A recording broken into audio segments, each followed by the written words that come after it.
Hi, I'm Samuel, and I'm the chef at The Wood Pizza here in Sydney. So many people keep asking me every day how I do prepare the dough for my pizza. They ask that because they can feel it's all together better compared with the so-called American pizza. And I bet you might be a bit confused about which ingredient to use, because I've been browsing on the web and I've found a number of wrong information, like adding eggs or milk or beer or sugar. These are all heap of rubbish. Okay, so I'm gonna explain you how to do the right thing. But first thing first, we need to understand the ingredients. Alright guys, let's see. What we want to achieve in our pizza is crispiness, lightness, healthiness, and you see, as for instance, this pizza here, you know, with this all these bubbles and all those cavities, that makes the pizza crispy and light. That's the most difficult thing to achieve for any other pizza chef. You see the dough is just like all compact and full of bread inside. There are no bubble whatsoever. Okay, oh, you see, it's just one piece all together, and even here. And some of the time when you order a pizza like that, and then you cut it and you look at through the section, and you'll see that right in the middle there's a layer which is like a little wet, still moist. That is uncooked dough. Okay, and this is a precise reason why that happened. We will talk about that in a second. When the still moist part of uncooked dough has plenty of yeast still active, okay? So the yeast is still active and working and needs sugar to grow, right? So when you eat it, and you might add a soft drink, you drink a Coke as well, this yeast become very active in your stomach, and that will happen. So how to achieve the other kind of dough, the one with the cavities and bubbles? Okay, we can do that together. I'll show you how to do. Okay, these are the ingredients: salt, water, oil, flour, yeast. 5 ingredients, 5, no more, no less. Okay, we clear on that? Okay, so let's spend a word on each ingredient just to get familiar. Salt, it's okay to use any regular salt. In fact, this is the easiest of the ingredients. Table salt. Water, to have a good outcome, it's better to use the water rich in calcium. So I guess in any regular city, it should be pretty much okay. If you decide to make your pizza on peak of a mountain, and where the water is more pure, and you better use a bottle of water.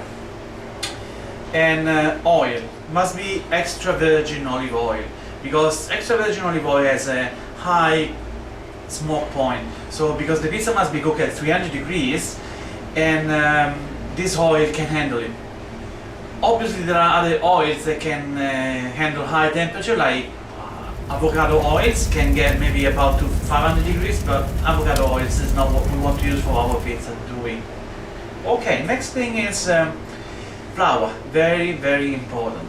Flour must be what we call technically a hard flour, which means rich in proteins.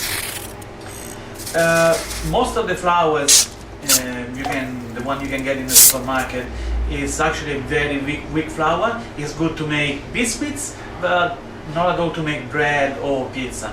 So you better check out on the back and see how many proteins there are in it, and buy the one with the highest protein possible.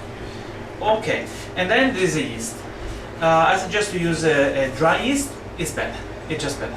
Now, the way you mix the ingredients, the order changes everything. So make sure you follow up the next step. How to mix the ingredients. Alright, now we are going to mix the ingredients.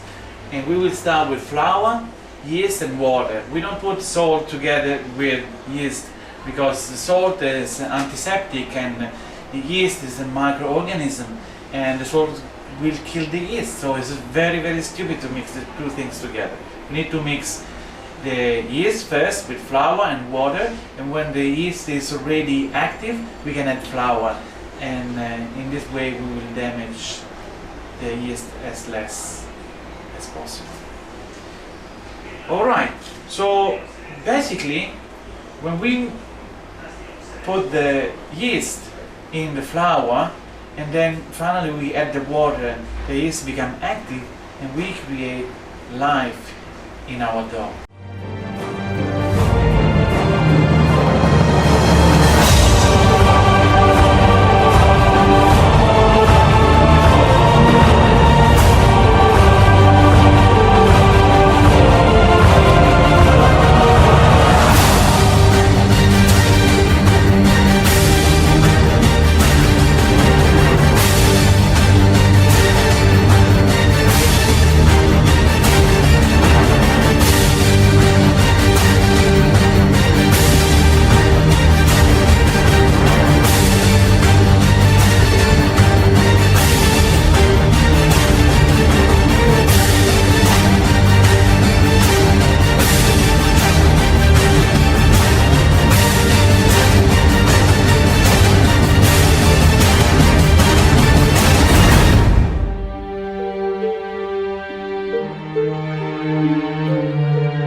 Your dough start to be a little more consistent and a little tougher.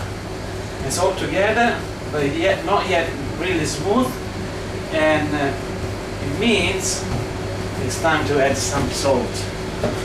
Okay? Add some salt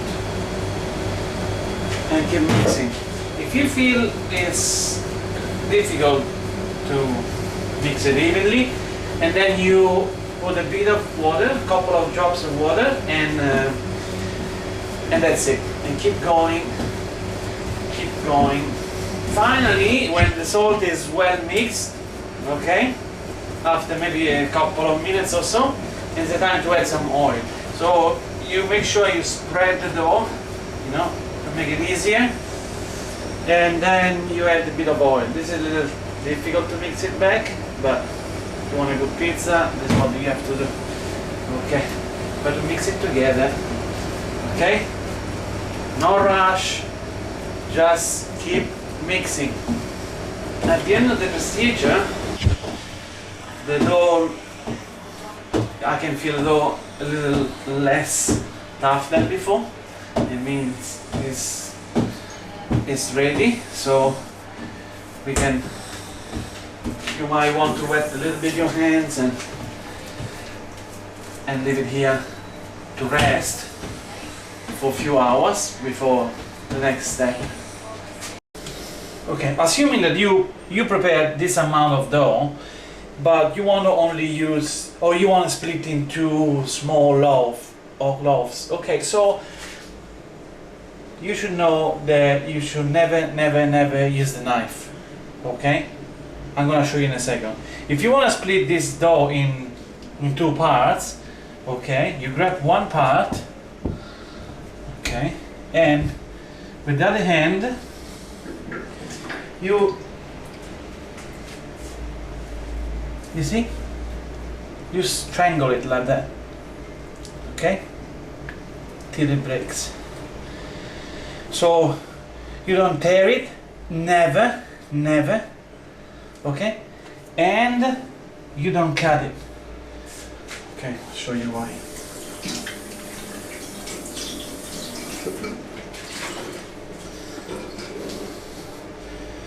Okay, if you cut it, okay, I'm joking, just use a normal knife, okay?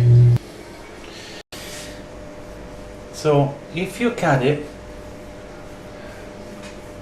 you will open a lot of holes, okay? The dough inside has all this, then there are the bubble that they just start to develop, okay? And the most important job that you want to do is to try to trap all those nice bubbles in the inside, okay? In the moment you cut it, all this air inside goes outside and your pizza will be just flat.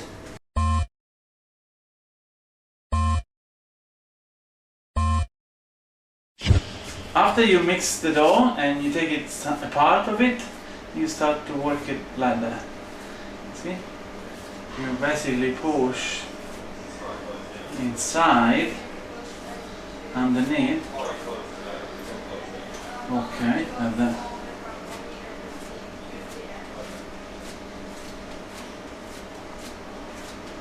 Keep doing that for a while until the top is smooth. Then you put it down and you fold it like this and like that, sealing it. So we are sealing inside all those nice bubbles. Okay? And squeeze it down a little bit, spread it, and then you're gonna take it and fold up again. Okay? Push on the edges. Okay, that's done. You see? Nice and smooth. Now you let it like this, let it grow, go out, read a book, watch a movie, do some shopping, come back later.